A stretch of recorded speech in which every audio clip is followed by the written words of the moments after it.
dos maiores medos do escritor é olhar para aquela página em branco do Word, com aquele risquinho piscando no cantinho da tela, né? Aquele risquinho piscando, piscando, piscando, piscando.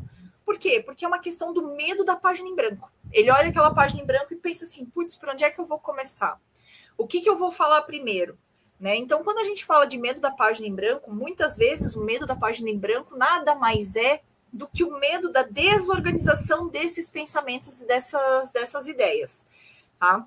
Então, você tem que pensar o seguinte, né? A sua vida, ela não é uma linha reta. Sua vida, ela não é uma coisa que vem e faz assim, ó, e acabou. Não, a sua vida tem altos e baixos, né? A sua vida tem coisas, acontecimentos dentro dela que acontece, que a gente pode identificar como pontos de viradas. E isso também pode e deve acontecer no seu livro, né, Jeff? Essa questão da página em branco, medo da página em branco, né? Você citou a questão do cursor piscando lá na tela, mas a próprio caderno, a página em branco, pessoa que gosta de escrever a punho, o que eu vou escrever?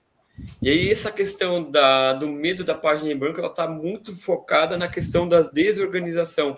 Ou você tem tudo muito organizado aqui dentro e não transferiu para o papel. E aí dentro da editora NPE, uma das coisas que fez nascer o meu primeiro livro foi justamente o bloqueio, o medo da página em branco. Quando eu entendi que eu conseguiria escrever um livro se eu organizasse essas ideias. E o que é organizar essas ideias? É você estruturar primeiro, definir o tema central do seu livro, definir sobre o que você quer falar, de repente já tem um título que pode ser definitivo ou pode ser aleatório, né? Tipo provisório. Depois que você tem o tema, o título, você vai começar a pensar o seguinte: sobre esse tema, gostaria de falar sobre isso, aquilo, pá, pá, pá, pá, pá, pá, pá. Você coloca umas 10, 15 ideias principais do que você gostaria de falar, pensando na narrativa, na arquitetura da narrativa do seu livro. Então, você colocando assim, eu sei sobre o tema que eu vou falar, eu sei o título, que ele pode ser definitivo ou provisório, e defino assim, quero falar sobre isso, sobre aquilo, sobre isso, mais isso, pá, pá, pá, pá, pá. O que seria basicamente isso? A estrutura dos capítulos do teu livro.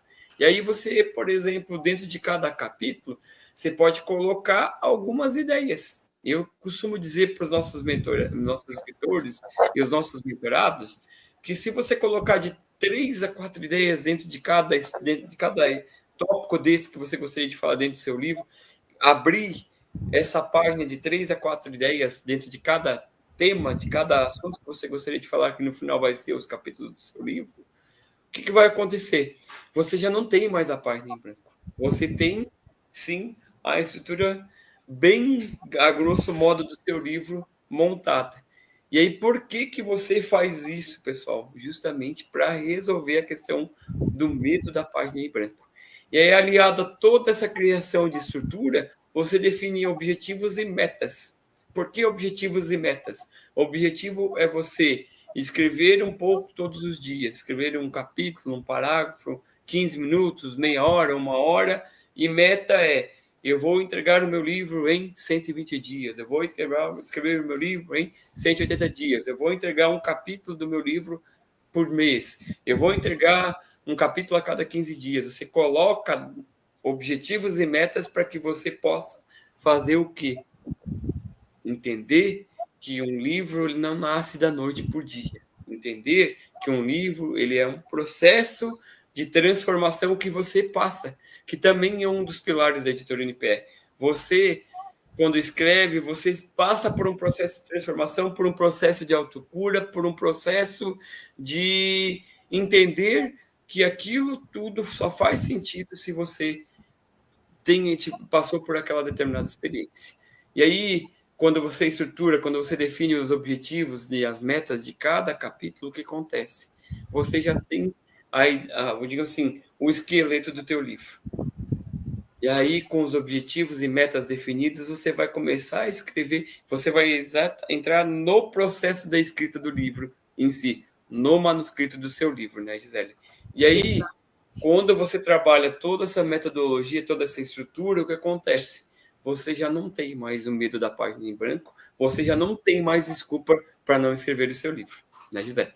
Isso aí. Então a gente pega e pode falar também assim que você consegue, quando você faz toda essa divisão e essa organização que o Jeff falou, você consegue também identificar quais são os pontos de virada da sua história, né? Porque você vai colocar ali aquele rascunho, aquele guia mental, né, para você conseguir esvaziar um pouco a sua mente e deixar a sua criatividade também fluir para você poder ter uma melhor escrita, né?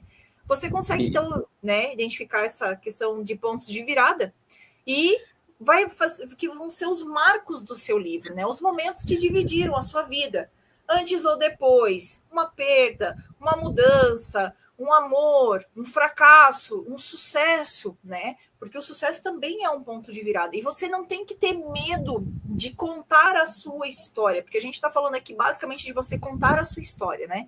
Você não tem que ter medo de contar a sua história. Você é o ser humano que você é por conta da sua história, por conta da bagagem que você traz, das experiências que você viveu, né, Jeff? Uhum.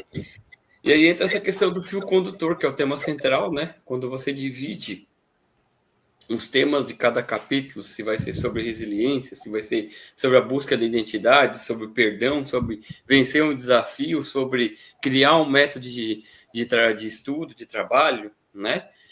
E aí você vai agrupando isso em capítulos, os temas em capítulos por ciclos de vida, em uma vez, e aí você já tem a estrutura do seu livro praticamente pronta, né? E qual é o objetivo de definir essa estrutura, além da página em branco? É levar o leitor em uma jornada que faça com que ele sinta a transformação do protagonista da história, que é você, né, Gisele? Exatamente, né? Então, a ideia é que você sabe quando você está numa roda de conversa, numa roda de amigos, ou quando você está contando para um amigo que você não vê há muito tempo o que aconteceu na sua vida. Então você não vai pegar e vai dizer assim, ó, em 1983 eu nasci. Em 1984, meu irmão nasceu. Em 1986, eu bati a minha cabeça e precisei levar pontos.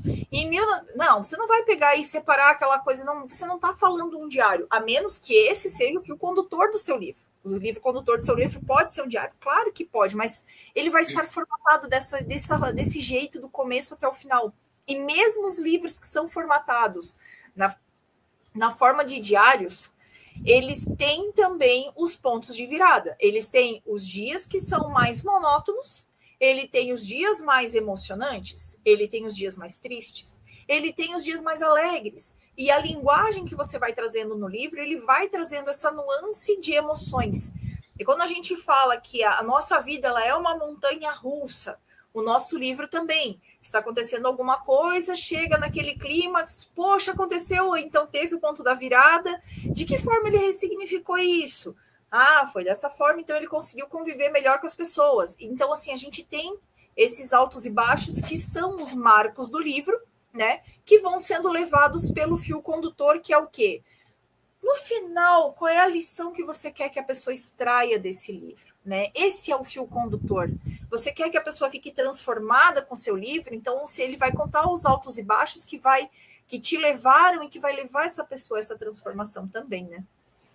É importante, né, toda essa questão da transformação, né, que ela tenha um início, um meio e um fim, né? Um livro, eu costumo dizer que ele tem um projeto, é como se fosse um projeto de vida. Você, quando começa uma faculdade, você começa, chega no meio dela e depois se forma. Você começa a estudar lá no ensino primário, depois você vai para o ensino fundamental, depois para o ensino médio e acaba a sua jornada como estudante para começar um novo ciclo que é a faculdade. A nossa vida, ela é exatamente o que a Gisele falou, né? Essa transformação, essa roda gigante, essa montanha-russa de altos e baixos. Se a sua vida não tem altos e baixos, se a sua história não tiver altos e baixos, ela não prende atenção e não do leitor e não convida ele a ter essa ciência crítica, essa jornada de emoção e, principalmente, não gera uma transformação, uma mudança na vida desse leitor.